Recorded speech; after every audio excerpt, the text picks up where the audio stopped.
Assalamualaikum warahmatullahi wabarakatuh. Salam Om Swastiastu, Namo Buddhaya, salam kebajikan. Nah, gimana nih? Apa kabar sahabat-sahabat semuanya? Semoga teman-teman semuanya di sini dalam keadaan sehat walafiat tanpa kurang suatu apapun ya.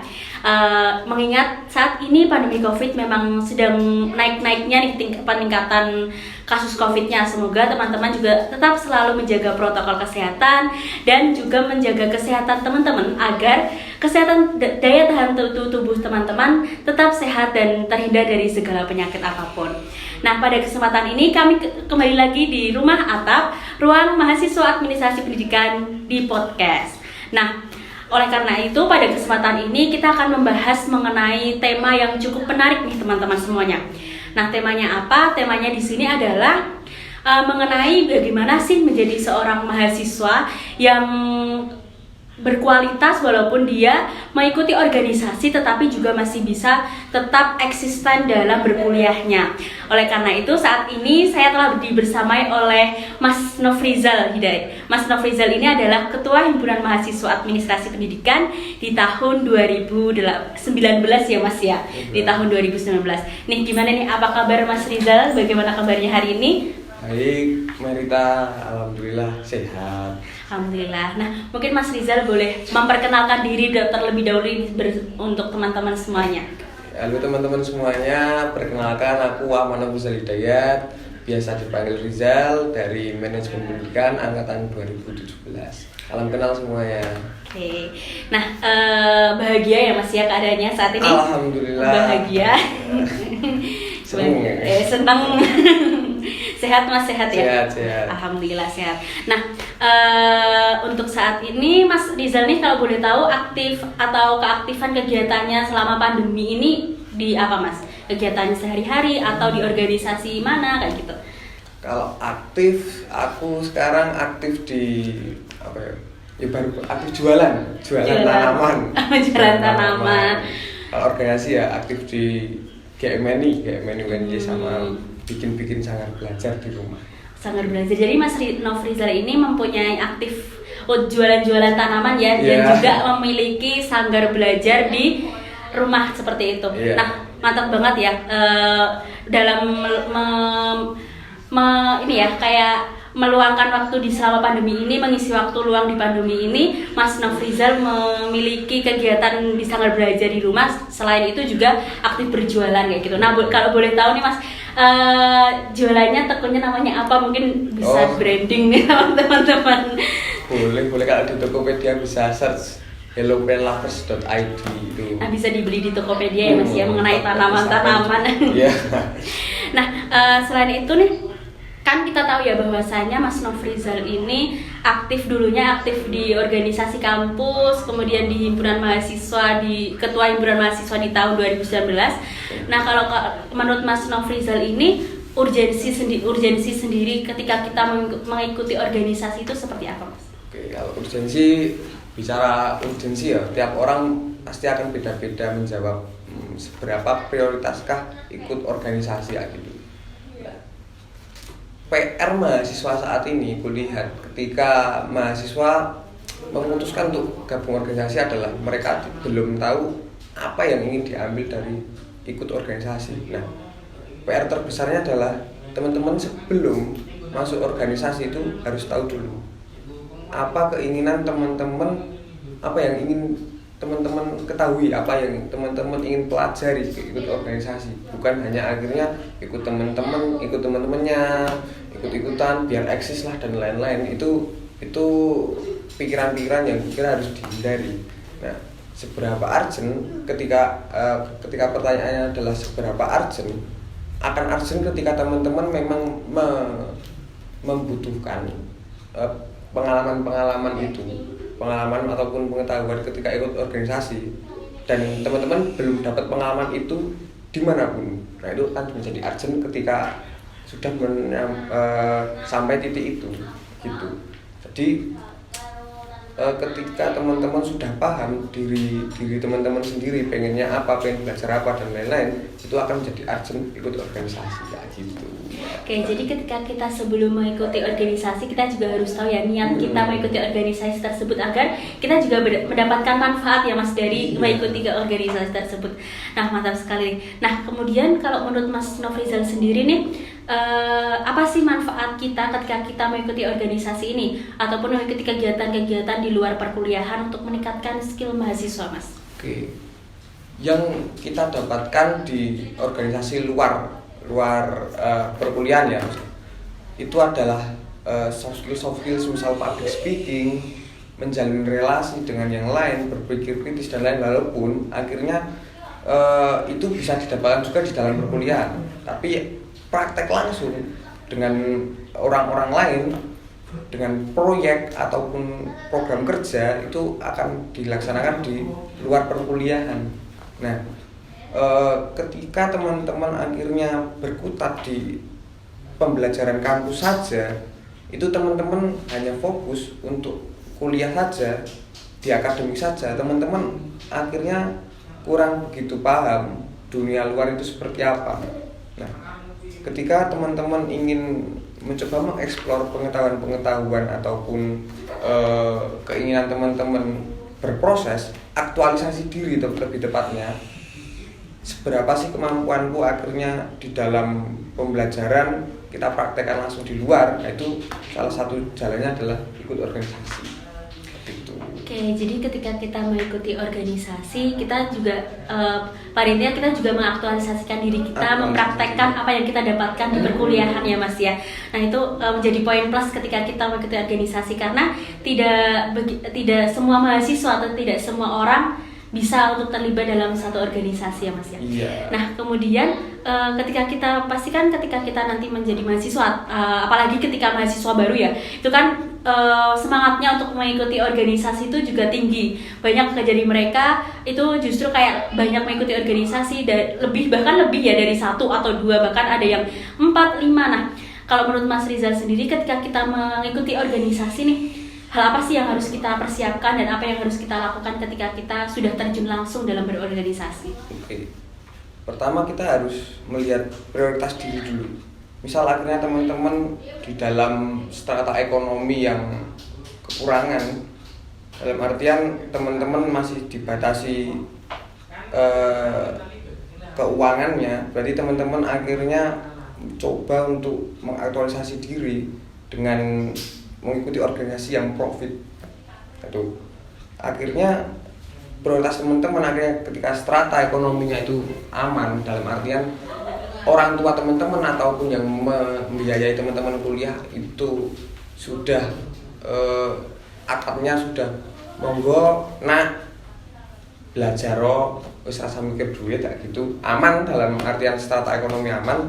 Teman-teman coba yang pertama adalah coba mengetahui dulu keinginan teman-teman itu belajar di bidang apa, karena pilihan organisasi itu banyak. Kita nggak hanya bicara tentang organisasi yang ada di UNY, walaupun UNY sudah banyak, sudah sangat variatif pilihannya, tapi di luar sana masih banyak sekali. Nah, teman-teman misal akhirnya ingin belajar bagaimana caranya mengelola sebuah event ataupun belajar politik kampus gitu, itu bisa ikut BEM. Teman-teman misal ingin akhirnya belajar mengaktualisasikan diri penelitiannya, bisa UKM penelitian gitu. Nah, teman-teman misal akhirnya mencoba untuk berproses di masyarakat, pengabdian di masyarakat, bisa ikut akhirnya lembaga-lembaga swadaya masyarakat gitu di luar kampus. Jadi opsi-opsi itu banyak sekali yang akhirnya teman-teman coba pilih, tapi teman-teman harus menentukan dulu apa yang ingin teman-teman pelajari. Itu yang kutekankan berkali-kali, karena teman-teman kadang belum tahu nih mau belajar apa, akhirnya nyebur aja ke organisasi, nyebur aja ke UKM. Itu kukira nanti teman-teman untuk memperoleh sesuatu hal yang ingin diperoleh teman-teman itu agaknya kurang pas gitu kalau belum tahu tujuan dirinya sendiri itu. Ya, jadi ketika kita mengikuti organisasi kita juga harus tujuannya itu mau arahnya kemana seperti itu ya Mas. Jadi agar sesuai dengan kondisi. Nah Mas Rizal tadi kan kita juga tahu ya bahwasannya banyak nih teman-teman bahkan di MP sendiri itu yang memilih mengikuti organisasi apalagi maba itu banyak banget nih, ada yang 5 bahkan ada yang melebihi 5 tersebut kayak gitu. Ada yang juga ya walaupun ada juga yang mayoritas kayak 2-1. Nah menurut Mas Rizal sendiri itu berapa sih maksimal mahasiswa itu mengikuti organisasi dan apa konsekuensinya ketika mahasiswa itu mengikuti berlebih atau dalam artian kuantitas organisasi yang dia ikuti itu berlebihan kayak gitu. Oke. Ketika berbicara berapa maksimal atau minimalnya ya, kira nggak ada patokan khusus. Patokannya adalah diri teman-teman sendiri mampunya berapa. Bahkan kalaupun misal akhirnya teman-teman nggak ikut organisasi, ya nggak masalah. Tapi dengan catatan teman-teman tahu alasan kenapa nggak ikut berorganisasi. Nah, banyak teman-teman akhirnya tidak ikut organisasi, teman-temanku ya banyak yang ikut organisasi tidak ikut organisasi itu karena akhirnya teman-teman mencari uang, membantu perekonomian keluarga. Nah itu akhirnya pengalaman teman-teman juga ditempa di tempat kerja itu gitu. Jadi organisasi melihat organisasi itu adalah sebuah tempat untuk berproses selain di kelas. Nah ketika teman-teman akhirnya pengen mencoba banyak organisasi di tengah kuliah, itu it's no problem ketika teman-teman kuliahnya juga aman gitu. Ikut banyak organisasi tapi juga tidak meninggalkan kewajiban untuk kuliah karena teman-teman masuk kampus tujuannya untuk kuliah, untuk lulus kan. Mungkin regulasi-regulasi seperti lulus maksimal 12 semester itu yang akhirnya sedikit menghambat teman-teman untuk berproses di organisasi ya gitu. Tapi emang ketika teman-teman tujuan dikuliahkan oleh orang tuanya itu adalah kuliah dan lulus, ya itu jangan ditinggalkan. Nah, pengukuran maksimal berapa itu teman-teman yang tahu. Akhirnya teman-teman di situ akan belajar cara memprioritaskan mana yang akhirnya penting, mana yang bisa nanti dulu gitu, dan akhirnya teman-teman belajar di situ tanggung jawab. Ketika ikut organisasi tanggung jawab melakukan tugas-tugas organisasi itu. Ya jadi ketika kita ingin nih ikut banyak organisasi kita juga harus tahu ya kemampuan diri kita itu bagaimana dan tentunya kita juga harus tetap tanggung jawab nih pada organisasi yang kita ikuti tersebut. Nah, kalau menurut Mas Rizal sendiri, bagaimana sih ketika kita dalam berkuliah ini selama kuliah itu mengikuti banyak organisasi? Apa yang harus kita lakukan sebagai seorang mahasiswa atau mengikuti banyak kegiatan, nggak hanya organisasi sih, biasanya kayak kepanitiaan ataupun kegiatan-kegiatan lainnya? Oke. Ketika teman-teman akhirnya mengikuti banyak kegiatan atau organisasi di kampus dengan tanggung jawab kuliah juga, teman-teman dipaksa dan harus manajemen waktu yang baik. Nah, itu adalah PR teman-teman akhirnya mencoba mana kita tetap harus mengelarkan perkuliahan, mengelarkan masa studi, tapi tetap berproses di organisasi. Karena sejatinya ikut organisasi itu menunjang proses perkuliahan juga gitu. Jangan akhirnya itu dipisahkan dan diprioritaskan salah satunya, karena tujuan teman-teman dikuliahkan oleh orang tuanya itu adalah kuliah dan lulus. Organisasi harapannya bisa menjadi pendamping untuk menambah pengetahuan dan mengaktualisasikan diri gitu. Jadi manajemen waktu. Oke, berarti manajemen waktu ya. Kalau menurut Mas Rizal sendiri, cara untuk manajemen waktu yang baik itu yang seperti apa, Mas? Nah itu yang mungkin agak susah juga aku bilang, aku juga belum bagus kayak gitu di manajemen waktu. Tapi ya yang jelas teman-teman coba untuk membuat jadwal ataupun jam waktu kapan akhirnya harus mengerjakan tugas. Misal di weekend itu adalah waktu untuk penghabisan mengerjakan tugas, dan weekdays Senin sampai Jumat itu berproses di organisasi misalnya gitu, itu bisa banget. Dan teman-teman akhirnya ketika membagi itu kapan untuk mengerjakan tugas itu akan fokus di hari itu. Ketika ada rapat kita sudah izin gitu loh. Kita harus tegas karena akhirnya teman-teman ketika tabrakan waktu itu karena kekurang tegasan teman-teman. Aku tiap hari, misal kamu ketika ikut organisasi mendeklarasikan diri atau memberikan info kepada teman-teman kamu di organisasi, aku tiap hari Minggu aja diganggu, iya aku ono jadwal untuk mengerjakan tugas. Nah itu teman-teman perlu tegas di situ, gitu.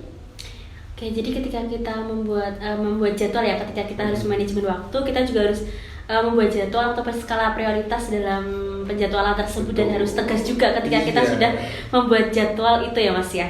Oke, nah kemudian nih Mas, kalau menurut Mas Rizal sendiri itu kan kita sering ya bahwasanya ketika kita mengikuti organisasi banyak isu-isu ketika kamu itu organisasi tuh bakalan mengganggu waktu belajar kamu kayak gitu. Terus kemudian organisasi itu menghabiskan waktu kuliah kamu. Nah, bagaimana sih tanggapan Mas Rizal ketika ada isu-isu tersebut atau perkataan seperti itu, Mas? Ketika ada perkataan dari orang lain kayak gitu ya. Kembali lagi, teman-teman itu manusia secara umum tuh punya karakteristik untuk belajar itu beda-beda. Ada yang akhirnya lebih nyaman teori di kelas mendengarkan ataupun diskusi di kelas, ataupun di luar dengan cara praktek langsung, terjun ke masyarakat langsung. Itu ada teman-teman akhirnya mana yang teman-teman rasa nyaman gitu. Nah, ketika ada akhirnya orang-orang yang berbicara negatif tentang teman-teman yang ikut organisasi, ya buktikan dengan hasil. Nggak usah akhirnya teman-teman mengcounter narasi itu dengan ya enggak gini, nggak usah. Buktikan dengan hasil. Teman-teman kuliah aman, organisasi juga berprogres.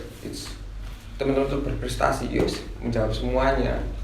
Oke, jadi ketika kita menanggapi tanggapan-tanggapan seperti itu, kita juga nggak harus menanggapinya dengan perkataan ya Mas, tapi kita juga lebih utamanya kita justru membuktikannya dengan hasil, dengan prestasi, ataupun dengan pokoknya prestasi yang kita bisa tunjukkan kepada orang-orang bahwasanya mengikuti organisasi itu nggak bakalan mengganggu waktu belajar atau waktu kuliah kita seperti Mas ya.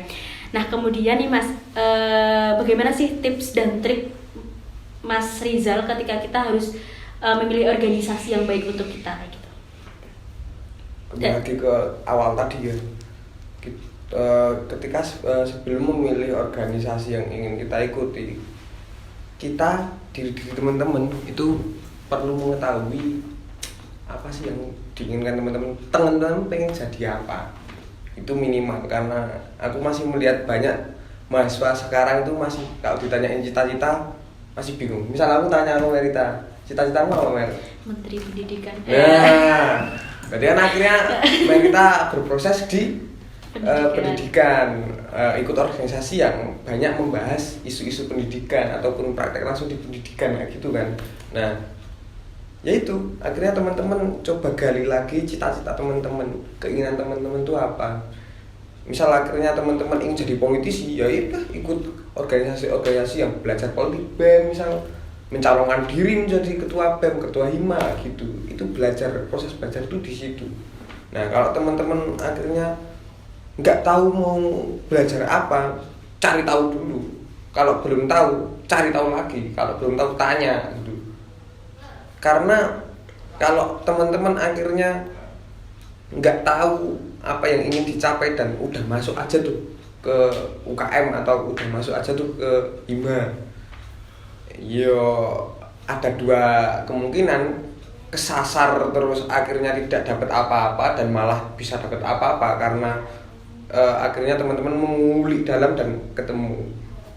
Kan gambling tuh 50-50. Kalau teman-teman akhirnya sudah mantep, sudah tahu keinginan dan sudah memilih organisasi yang tepat, kita memiliki kemungkinan untuk nggak dapat apa-apa gitu.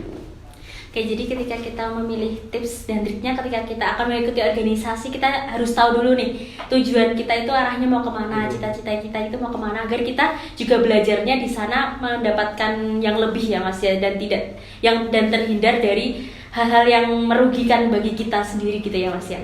Sama ini biasanya teman-teman itu punya kecocokan sendiri terhadap kultur organisasi yo. Semisal kultur organisasi teman-teman tuh cocok yang humanis, yang kekeluargaan, profesionalitasnya nggak begitu terasa di situ, tapi semuanya diselesaikan secara kekeluargaan, cocok gabung hima gitu. Ketika teman-teman suka bekerja dengan asas profesionalitas, sesuai deadline, sesuai target, nggak sesuai target kena misal, nah itu gabunglah ke BEM, gabunglah ke mana gitu. Ya jadi teman-teman juga coba menyesuaikan diri teman-teman nyaman di mana, atau kalau misal teman-teman pengen tantangan baru, zona nyamannya di sistem kekeluargaan masuk ke itu ada pilihan teman-teman mau yang bagaimana. Jadi ayo explore diri, ayo aktualisasikan diri teman-teman mumpung masih muda. Masih muda ya. Jadi ketika kita akan memilih organisasi ya juga disesuaikan dengan diri kita maunya kemana ya Mas ya. Ketika kita juga harus menyesuaikan dengan culture atau budaya dalam organisasi tersebut. Kayak mantap banget sih Mas. Nah mungkin nih Mas Rizal bisa memberikan pesan kepada teman-teman mahasiswa baru ataupun mahasiswa awal-awal nih agar tetap semangat dalam mengikuti perkuliahan ataupun organisasi kayak gitu Mas.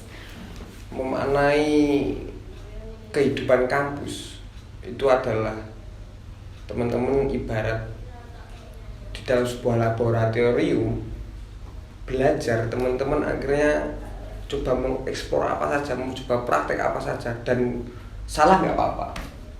Memaknai organisasi itu seperti itu.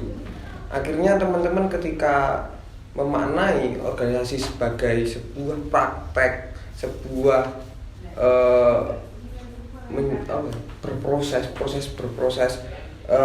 teman-teman, dan bukan akhirnya sebuah ancaman ataupun sebuah tuntutan, itu akan lebih baik. Dan selama teman-teman masih muda, masih belum punya tanggungan keluarga ataupun anak, berproseslah karena ketika teman-teman akhirnya sampai ke titik di mana teman-teman sudah mempunyai tanggungan, yang dipikirkan adalah kebutuhan, bukan berproses lagi. Jadi mumpung masih muda, ayo berproses, dan organisasi adalah salah satu caranya dalam berproses. Jadi kita juga memanfaatkan waktu muda kita untuk tetap selalu berproses agar kita juga mendapatkan pembelajaran yang lebih dalam berproses tersebut ya Mas ya. Nah oleh karena itu jangan takut untuk ikut organisasi, karena ikut organisasi adalah salah satu tempat kita untuk berproses sebetulnya Mas ya. Nah mungkin itu saja Mas Rizal, terima kasih sudah meluangkan waktunya untuk bercerita dan berdiskusi bersama di Rumah Atap, podcast Rumah Atap Himpunan Mahasiswa Administrasi Pendidikan ini. Nah, sukses selalu buat Mas Rizal. Semoga harapan-harapan kedepannya segera tercapai. Amin. Kemudian juga mendapatkan keberkahan dan kemudahan dalam melakukan segala hal seperti itu. Nah, mungkin itu saja di podcast Rumah Atap kali ini. Semoga ilmu yang kita dapatkan hari ini dapat bermanfaat untuk teman-teman semua. Sekian dari kami. Wassalamualaikum warahmatullahi wabarakatuh. Waalaikumsalam. Makasih ya Merita. Terima kasih.